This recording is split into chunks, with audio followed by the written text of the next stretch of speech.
Assalamualaikum, salam sehat, salam bahagia. Jumpa lagi Sobat Dapur Doa Ibu. Kali ini kita akan sharing membuat banana cake kayu manis ya. Bagaimanakah prosesnya? Silahkan ikuti terus. Dan sebelumnya saya mohon untuk subscribe, like, dan share untuk perkembangan channel ini ya guys ya. Terima kasih.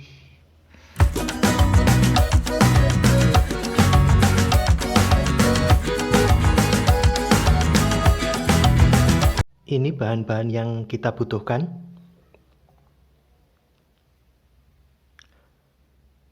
Baik, tahap pertama kita campurkan dulu bahan kering, yakni tepung terigu. Ini boleh pakai tepung terigu serbaguna atau tepung terigu protein sedang ya. Kita campurkan bahan kering yakni bubuk kayu manis, kemudian baking powder. Baking powder ini kalau nggak ada bisa ditiadakan, ini untuk membantu mengembangkan adonan aja ya. Boleh ditiadakan kalau nggak ada. Kita campur rata. Nah, setelah rata kita sisihkan dulu. Kemudian pisang, kita boleh pakai pisang, terserah pada dasarnya, terserah pisang apa saja bisa. Tapi biasanya, dan saya suka pakai pisang hijau atau pisang Ambon ya. Dan biasanya orang pakai pisang hijau atau pisang Ambon. Tapi kalau nggak ada terserah, boleh pakai pisang sesuai selera. Kemudian kita campurkan susu. Kemudian kita lumatkan. Kita lumatkan pakai garpu aja ya. Kita lumatkan pakai garpu. Ini pisang dan susu yang sudah kita lumatkan pakai garpu gini aja ya. Nah, sehingga cukup lumat. Susunya susu cair, boleh susu bubuk kemudian diaduk air gitu, nggak apa-apa. Jadi susu saset diaduk pakai air. Oke, setelah ini kita sisihkan dulu pisang dan susu ini. Oke. Kemudian siapkan margarin yang sudah dicairkan ya.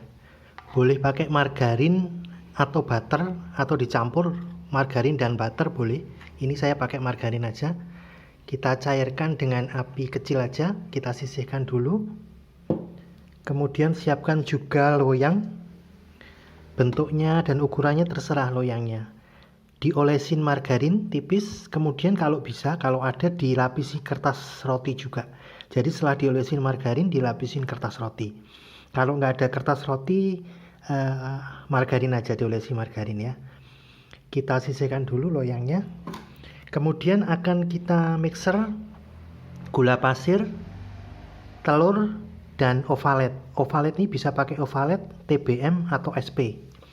Kita mixer sampai putih kental berjejak ya. Kira-kira 10 menit lebih.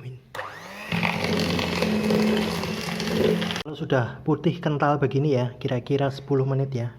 Putih ini kan udah putih kental. Berjejak itu jika kita angkat gini, dia nggak langsung larut ya. Dia nempel di atas gitu ya. Dan kemudian gelembung-gelembung udara juga udah hilang. Jadi kalau di mixer pertama itu gelembung-gelembung udara keluar kan, lama-lama dia akan hilang. Kemudian kita masukkan terigu, kayu manis, bubuk kayu manis, dan baking powder yang udah kita campur tadi ya. Kita masukkan. Kemudian kita mixer pelan. Jangan terlalu lama, asal tercampur saja. Cukup tercampur, kita masukkan pisang yang sudah kita lumatkan dengan susu tadi. Kemudian masukkan sekalian margarin yang sudah dicairkan ya. Nah, kita lanjutkan mengaduk secara manual ya. Mengaduk pakai whisker boleh, pakai spatula ini boleh. Aduk sampai rata, susuri bagian bawah. Jangan sampai ada margarin yang mengendap ya. Kalau ada yang mengendap bisa menyebabkan bantat. Ya, lakukan sampai benar-benar tercampur rata. Nah, perhatikan cara mengaduknya ya. Jadi susuri bagian bawah agar nggak ada minyak atau margarin yang mengendap ya. Nah, pastikan udah rata, nggak ada yang mengendap. Setelah itu kemudian kita masukkan ke loyang yang udah kita siapkan. Mengisinya jangan terlalu penuh karena dia nanti akan ngembang ya. Dia nanti akan ngembang. Kita isi begini, kita hentak-hentakkan agar dia rata ya. Nah, kemudian setelah itu atasnya boleh kita beri topping. Terserah toppingnya, boleh pakai almond, boleh pakai irisan pisang, boleh pakai sprinkle coklat, terserah. Kemudian siapkan memanaskan loyang sekalian. Oke, memanaskan oven. Oke. Nah, ini oven panci kita ya. Ngovennya terserah seadanya oven di rumah, boleh pakai oven listrik, oven tangkring, atau boleh nyoba pakai panci kayak saya ini ya. Untuk lebih jelasnya silahkan lihat video-video saya yang lain yang tentang oven pakai panci ya. Jadi ini panci biasa yang di dalamnya kita beri penyangga seperti ini ya. Ini penyangga ini pakai pecahan batu bata atau boleh penyangga apa saja. Pecahan batu bata bagus karena dia kan bukan penghantar panas. Jadi penyangga ini fungsinya agar loyang adonan roti ini tidak kena dasar panci, karena loyang ini nggak boleh kena panas langsung, nggak boleh kena dasar panci, nggak boleh kena panas langsung. Nah, kita taruh di atasnya. Kemudian pastikan juga dia nggak nempel dinding panci ya. Jadi loyang ini nggak boleh nempel dasar panci, nggak boleh nempel dinding panci. Jadi ada celah gini ya. Nah, kemudian kita tutup. Kita oven sekitar 45 menit ya. Dengan api sedang. Waktu ngoven relatif ya, tergantung jenis oven masing-masing. Kalau kalian pakai oven listrik atau oven tangkring kan ada kacanya ya.